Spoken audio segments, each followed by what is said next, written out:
একটা নির্দিষ্ট বয়সের পর ছেলেরা যেন পরিবারের বোঝা হয়ে দাঁড়ায়।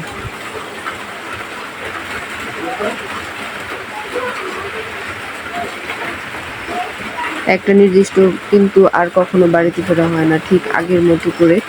স্কুল ছুটি হলে যেমনটা বাড়ি ফিরে আসতো। একটা নির্দিষ্ট বয়সের পর ছেলেদের জন্য পৃথিবীটা অনেক কঠিন হয়ে দাঁড়ায়। কেউ পাশে থাকে না, তখন পরিবার সে তো আগেই জানিয়ে দেয়, এখন নিজের পথ নিজে মাপো।